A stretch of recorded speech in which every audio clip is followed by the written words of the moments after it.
Welcome to Russian History with Dr. Brovkin and Contemporary Issues with Dr. Brovkin.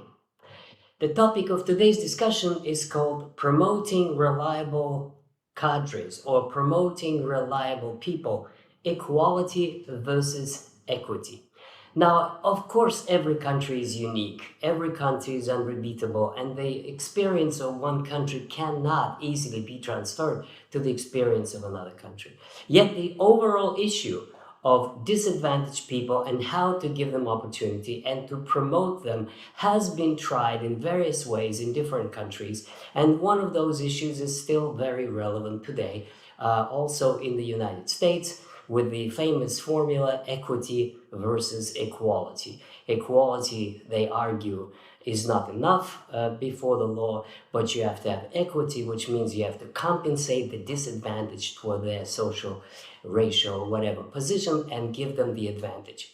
So I'm not going to deal with American experience. This is not my topic. I'm a historian of Russia, and my topic today is promoting the disadvantaged or promoting the reliable people in the Soviet experience. And it's so interesting that it happened exactly 100 years ago, the campaign of Vyddvizhenцы or promotees in 1924, which continued in several ways into the 1920s and 30s, and this is the topic of today's presentation. Now, the Bolsheviks came to power or seized power in a peasant country. There was 150 million peasants, and at the height of Bolshevik success in 1917, the Bolshevik party numbered 250,000. And of those, maybe there were about 15 or 20,000 educated people, which means intellectuals, journalists, people like Lenin, and other leaders, a lot of them Jews and Poles and Latvians and so forth, but that's not the issue of today's discussion. They were intellectuals. And then they claimed to be the Workers' Party, but in fact there were very few workers, and those 250,000, most of them were discontented soldiers from the trenches of World War I. So this is what they started with. And they fought the Civil War, and I deal with this in a separate book, but anyway, they won the Civil War, and now they are ruling Russia, a peasant country, and they don't know what to do because they just had too few of them. So they start this recruitment drive, and this is called 1924 the Lenin Levy, which means they try to promote poor, uneducated proletarians, as they were called, to the positions of authority. What are the goals of this campaign? The goal of this campaign is to create reliable cadres, or to create a class of people who would be who would replace the old specialists, the old administrators, because they're unreliable, because they are what was at that time called bourgeois or capitalist or whatever. So they have to promote the new ones, and they start this massive campaign of recruiting uneducated, very poorly educated or no educated people at all. But the most important criteria for their recruitment was loyalty to the party. I studied this a great deal, and there's a chapter in my book, From Vladimir Lenin to Vladimir Putin, where I discuss, and also in my other book, The Russia After Lenin, where I discuss in great detail this campaign of Vyddvizhenцы, this campaign of promotees. So the most important takeaway here is that these people were, on the one hand, grateful that they were picked and chosen, and on the other hand, it's very important to analyze their psychology, the way they thought of themselves and who they were. So they were told that they were proletarians, which means they were working class, and now the system is a dictatorship of the proletariat, which they understood as their own dictatorship. And so they were proud of it. They were saying, now the time of the bourgeois is gone, and now is my time, and I am going to be the dictator. So their culture was that of obedience and dictatorship. Obedience and dictatorship, and these two things go together. So they were, by their whole nature, all their lives, they felt that they were exploited, that they were downtrodden, that they were disadvantaged, that they're poor.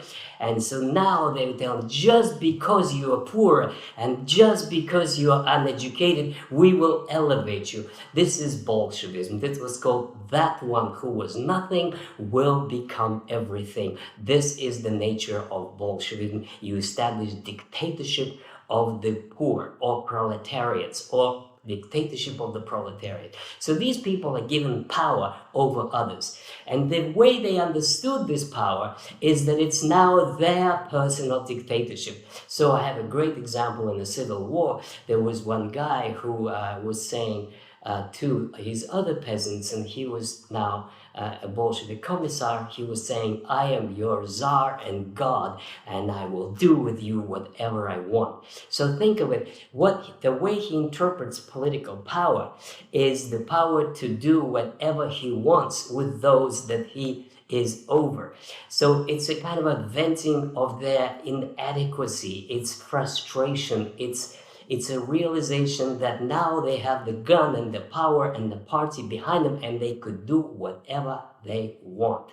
And that meant in the Civil War days, but they were requisitioning property, they were pushing out the kulaks from their houses, they were taking over their possessions, they were violating their wives, and etc. It goes on and on and on. But returning back to the campaign of 1924, in the book I have these studies and reports of the Communist Party officials that describe the frame of mind of these promotees.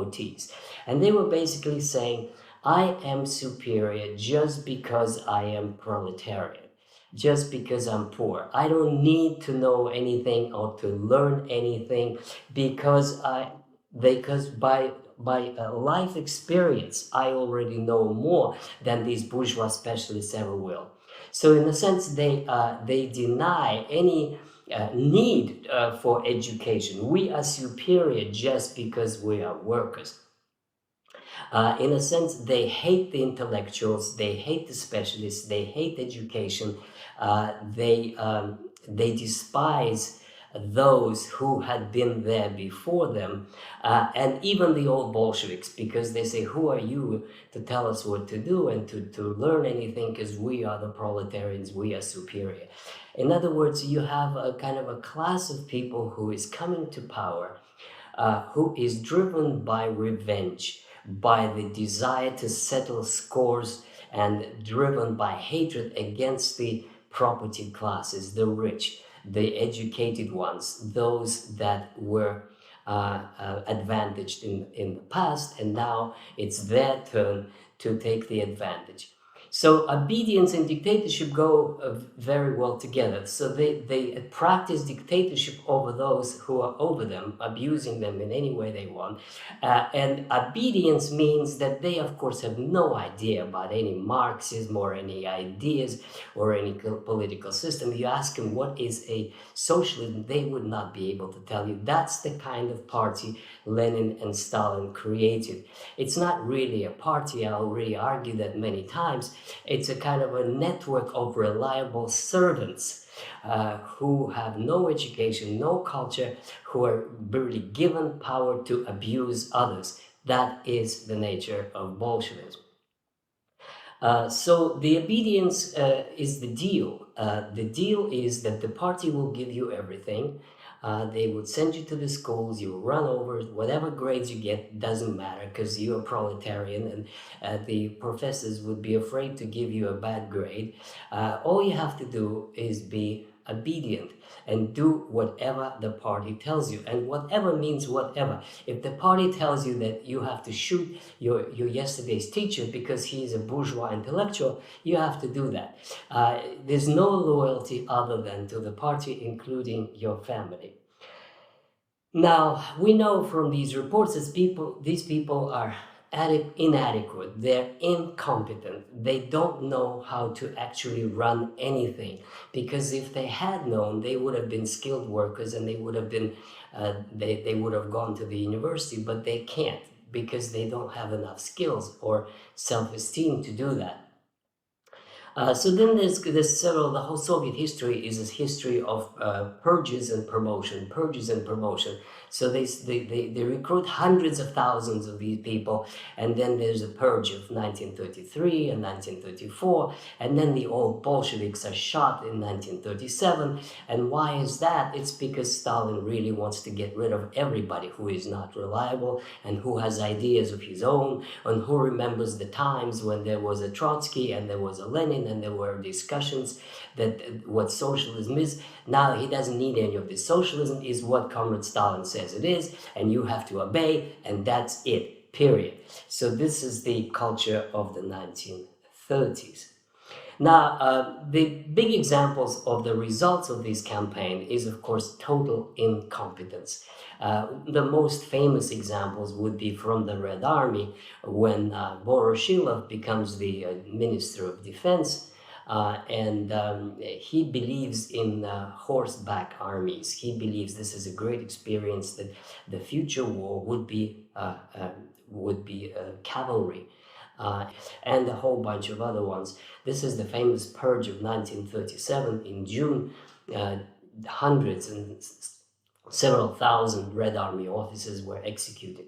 And then there are many other examples that I have in my book, but I have no time to go over here.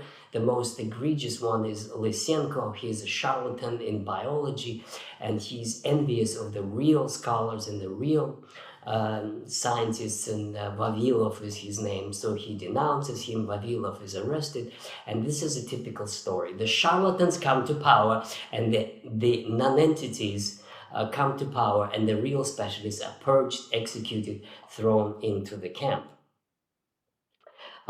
So the accidents happen because these people are not engineers. They don't know how to run anything. And then there are accidents, and the accidents are blamed on the sabotage of the bourgeois specialists. Very convenient. And so on. It goes and goes and goes. The long-term consequences, of course, of this system is that the incompetent Bolsheviks remain in power after Stalin's death, and they have no idea how to do anything, and the system kind of goes by itself, in inertia that Stalin created. And then Khrushchev is one of them, this semi-literate peasant who winds up as the leader of a huge country, and he has very little understanding, and he comes up with these crazy ideas of collective corn campaign and reorganization campaign, all kinds of campaigns.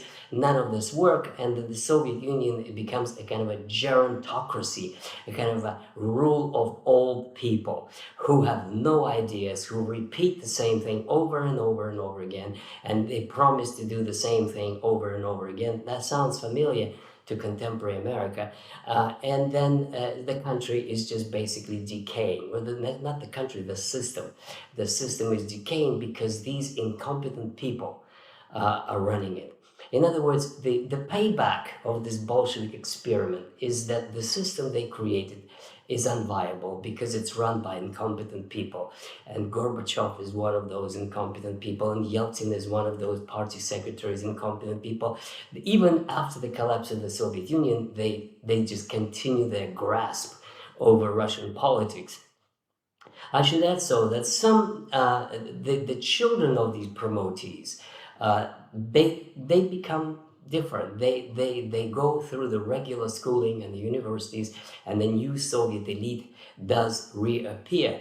And again, I describe it in my book in the 1970s, and the real Russian culture reappears. It's regenerated.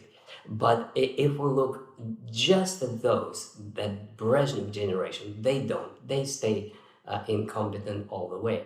And it is the new generation that essentially gets rid of communism, Stalinism, and all these relics of the idiocy of Lenin, and the system falls apart. Now, the lessons are from this historical experience is that if the lesson is that in Soviet Russia, the promoting the uneducated elites to replace the educated ones had very, very negative consequences, to put it mildly.